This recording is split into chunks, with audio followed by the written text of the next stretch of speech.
देश में आज से कई अहम सेवाओं में बड़ा बदलाव हुआ है। इसी के साथ ही आम जनता पर महंगाई का बोझ भी बढ़ गया है। खासकर पेट्रोल डीजल के दाम बढ़ने से लोग बेहाल हो गए हैं। इस मुद्दे पर कांग्रेस मोदी सरकार के खिलाफ आक्रामक हो गई है। महंगाई को लेकर छत्तीसगढ़ के मुख्यमंत्री भूपेश बघेल ने कहा कि 5 राज्यों के चुनाव का इंतजार कर रहे थे। जैसे रिजल्ट आया, पेट्रोल डीजल में 10 दिन में 9 बार वृद्धि कर दी गई।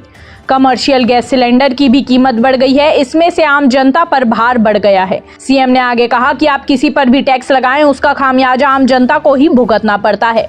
केंद्र सरकार को यह मालूम है कि वे कितना भी रेट बढ़ाए कोई फर्क नहीं पड़ता। वे तो चुनाव के समय ध्रुवीकरण कर जीत जाएंगे। हम कांग्रेस के लोग आम जनता की लड़ाई लड़ते हैं। हारना जीतना अपनी जगह है, लेकिन कांग्रेस हमेशा मुद्दों की लड़ाई लड़ते रहेगी। सीएम भूपेश बघेल ने पूर्व सीएम रमन सिंह पर हमला बोलते हुए कहा कि रमन सिंह धान का 2100 रुपए बोलकर नहीं दे पाए। हम 2500 रुपए में खरीद रहे हैं। हम 1 लाख मेट्रिक टन धान खरीद रहे। आज हम लगातार जिला बना रहे हैं। उन्होंने भी जिला बनाया, मगर खैरागढ़ को क्यों छोड़ दिया? खैरागढ़ की उपेक्षा क्यों की? यह उन्हें बताना चाहिए। आज अगर हमने खैरागढ़ को जिला बनाने की घोषणा की है तो वह सवाल खड़ा क्यों कर रहे हैं? कोयले संकट को लेकर सीएम बघेल ने कहा कि भारत सरकार को मैंने पत्र लिखा है। जितने भी हमारे स्पंज आयरन हैं उन्हें भी कोल लिंकेज मिलना चाहिए। उद्योगों को पर्याप्त कोयला मिले। सरकार उद्योगों को कोयला उपलब्ध नहीं करा पा रही है। इस वजह से संकट पहले भी था, आगे भी रहेगा। आगे कहा कि यूक्रेन और रूस के युद्ध के बाद और भी परिस्थितियां बदली हैं। ऐसे में बाहर से भी कोयला आने की भी संभावना नहीं है। ऐसे में केंद्र सरकार हाथ में हाथ रख कर बैठी है। छत्तीसगढ़ के 2 महापुरुष की आज जयंती है। दाऊ दुलार सिंह मंदराजी, जो कला के क्षेत्र में बहुत ही जाना पहचाना चेहरा और हमारे सांस्कृतिक और कला की ऊंचाइयों को पहुंचाने में उनका बड़ा योगदान रहा। दूसरा, विसाहुदास जी महंत, जो राजनीतिक और सामाजिक क्षेत्र में पूरा जीवन समर्पित किया, चांपा जांजगीर के विकास के लिए, और साथ ही मध्य प्रदेश में मंत्रिमंडल के सदस्य के रूप में उन्होंने जो योगदान दिया उसे कभी भुलाया नहीं जा सकता। 5 राज्य के चुनाव को देख रहे थे। 5 राज्य चुनाव पहले 5 रुपये पेट्रोल में, 10 रुपये डीजल में कमी की थी। जैसे रिजल्ट आया वैसे ही सब पेट्रोल में, डीजल में 10 दिन में 9 बार वृद्धि हो रही। आप LPG की बढ़ गया, कमर्शियल का भी बढ़ गया, CNG का भी बढ़ गया। तो लगातार इससे जो वृद्धि हो रही है, इसे आम जनता के ही पर ही बोझ आना है। आप वृद्धि किसी पर, टैक्स किसी पर लगाइए, लेकिन अंत में उसका खामियाजा आम जनता भी जो उपभोक्ता है उसी पर उस भार पड़ता है, उसी को सहन करना पड़ता है। तो ये सरकार जो है वो, उनको मालूम है कि हम रेट कितना बढ़ाएं, उसे कुछ फर्क नहीं पड़ता। हम तो चुनाव समय ध्रुवीकरण कर देंगे।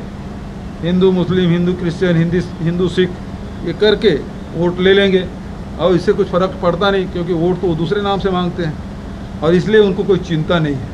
लेकिन हम लोग, कांग्रेस के लोग हैं, वो हमेशा आम जनता के मुद्दों को लड़ाई लड़ते हैं। और इस कारण से कल किसी भारतीय जनता पार्टी के लोगों ने कहा 5 राज्य में हार गए।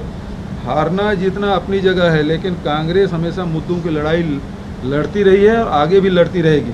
ये सीधा सीधा आम जनता पर बोझ है, उस पर उसके ये अर्थव्यवस्था कमर तोड़ने वाली है। क्या खैरागढ़ को लेकर क्या सवाल, प्रश्न चिन्ह खड़े किए सर कि हो पाएगा कि नहीं हो पाएगा जिला 24 घंटे? रमन सिंह जी तो 2100 रुपये बोल के नहीं दे पाए और कहते थे भाजपा के लोग, जो हम 2100 रुपये क्विंटल में धान खरीद नहीं पाए, 2500 कांग्रेस कहाँ खरीदेगी?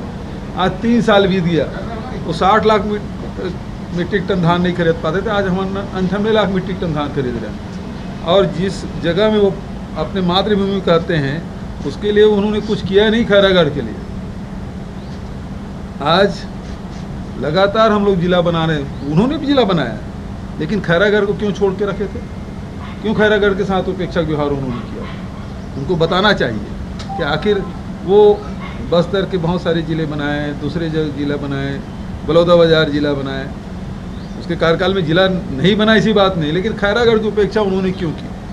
और आज हम बनाने की बात कर रहे हैं, हमारे घोषणा पत्र में हमने शामिल किया, तो फिर वो प्रश्नवाचक चिन्ह क्यों लगा रहे हैं? उनको विश्वास नहीं है, इसलिए खुद नहीं कर पाए। इसलिए देखिए, छत्तीसगढ़ है, भौगोलिक दृष्टिकोण से देखो तो बहुत बड़ा राज्य है, 9वां बड़ा राज्य है। मतलब बिहार और तमिलनाडु भी हमसे छोटा है। 1,35,000 वर्ग किलोमीटर हमारा प्रदेश है, लेकिन जनसंख्या कितनी है? 3 करोड़ भी हमारा नहीं पहुंचा है, फैला हुआ है। आदिवासी क्षेत्र बहुत है, अनुसूचित क्षेत्र 85 है ब्लॉक हमारे, और ऐसे में इसलिए जिला भी हम छोटे कर रहे हैं, तहसील भी।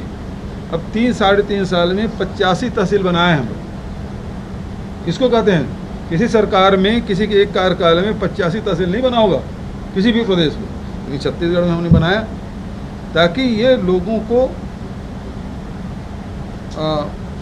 अपने काम कराने के लिए बहुत दूर जाना ना पड़ेगा। और छोटी इकाइयाँ रहेगी तो अधिकारी कर्मचारी भी वहाँ रहेंगे तो काम भी आसान से होगा। मैंने लिखा है जितने भी हमारे स्पंज आयरन हैं उसके लिए भी कोल लिंकेज मिलना चाहिए। जो छत्तीसगढ़ में जितने उद्योग हैं उसको पर्याप्त कोयला मिले, इसके लिए मैंने पत्र लिखा भी है, अधिकारियों से बात भी की है।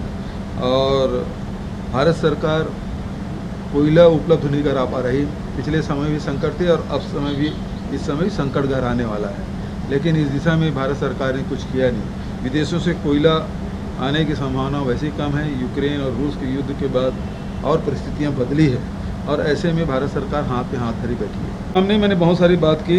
नीति आयोग के जो अधिकारी आए थे, हमारे गोधन न्याय योजना के, और हमारे जो माइनर फॉरेस्ट प्रोड्यूस में जो खरीदी हम लोग कर रहे हैं, और साथ ही बहुत सारे इंडेक्स है जो जिसमें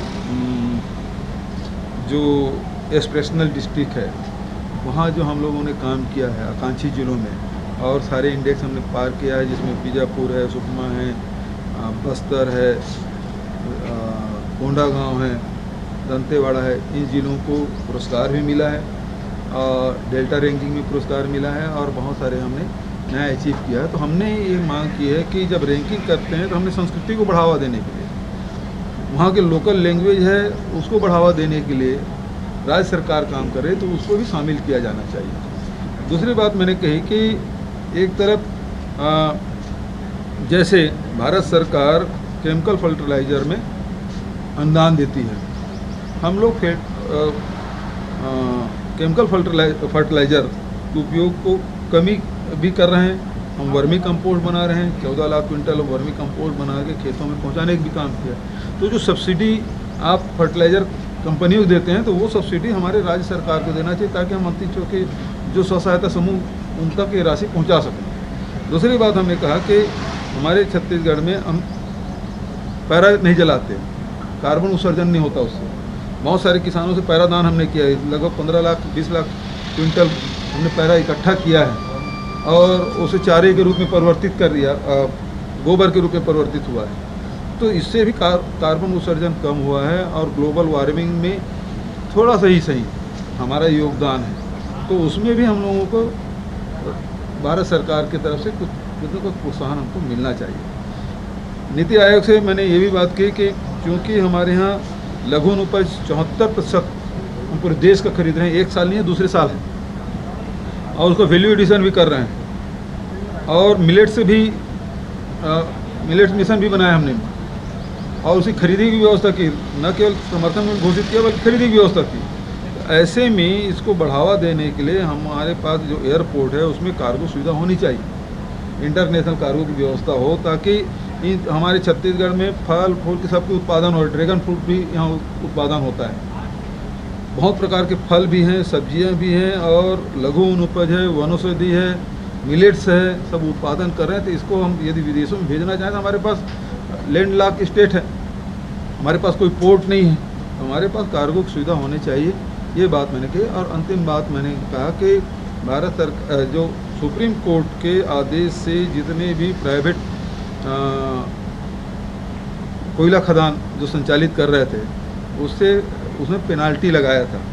तो कोयला हो चाहे आयरन हो, जितने भी मिनरल्स हैं उसकी रॉयल्टी पर राज्य सरकारों का हक होता है, अधिकार उन्हीं का है। तो ऐसे में जो पेनाल्टी लगाया भी है वो राशि हमारे हिस्से का है, और अभी 4140 करोड़ रुपया वहाँ भारत सरकार के पास जमा है। सैद्धांतिक रूप से कोल मिनिस्टर भी इस बात को मानते हैं कि हाँ ये आपका अधिकार है, लेकिन दे नहीं रहे हैं। तो नीति आयोग के जो अधिकारी आए थे उनसे मैंने कहा कि ये हमारा हिस्सा है, उसको 4140 करोड़ उसको हमको वापस किया जाए। और अंत में जो एथेनॉल बनाने की बात है, जब एथेनॉल की बात आई तो अभी तक हम लोग 26 MU कर चुके हैं, लेकिन उसको हम इम्प्लीमेंट इसलिए नहीं कर पा रहे हैं क्योंकि भारत सरकार ने धान से एथेनॉल बनाने पे अनुमति नहीं दी। तो हमने कहा भाई कि आप गन्ना से एथेनॉल बनाने की अनुमति दे रहे हैं, हमने प्लांट लगाना शुरू कर दिया। मक्का से आप कर दिए तो उसे भी कोंडागांव हम प्लांट लगा रहे हैं। धान हमारे सबसे ज़्यादा है और इससे जो राष्ट्रीय क्षति है उसे हम बचाना चाहते हैं। अब 32 रुपये की चावल को 22 रुपये में बेच रहे हैं, उसके बाद भी कोई एथेनॉल प्लांट नहीं लगा रहा। क्यों? कि वो अनार्थिक है। अब यदि हम चावल से सीधा एथेनॉल बनाते हैं तो आपके कितने बार ट्रांसपोर्टिंग, मत किसान सोसाइटी में लाएगा, सोसाइटी से संग्रहण केंद्र में जाएगा, संग्रहण केंद्र से राइस मिल में जाएगा, राइस मिल फिर FCI में जमा रेक भरेगा, रेक से FCI में जाएगा और फिर जब चावल होगा तो फिर वापस आना पड़ेगा। तो इतने बार हैंडलिंग और ट्रांसपोर्टेशन, बारदाना और साथ ही मिलिंग चार्ज, ये सब बचेगा। यदि सीधा धान से अपन करते हैं तो राज्य में जो बोझ पड़ रहा है, भारत सरकार पे जो मतलब आर्थिक नुकसान हो रहा है, उससे बचा जा सकता है। तो ये बात मैंने कहा कि ये केवल छत्तीसगढ़ के नहीं पूरे देश के लिए लागू होना चाहिए।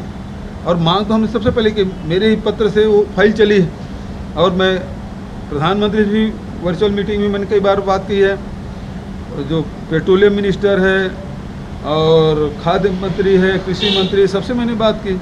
लेकिन अभी तक 3 साल बीत गया, 3-3.5 साल हो रहा है, लेकिन अभी तक के उसका जवाब नहीं आया। इससे हमको राज्य को भी नुकसान हो रहा है, भारत सरकार को नुकसान हो रहा है।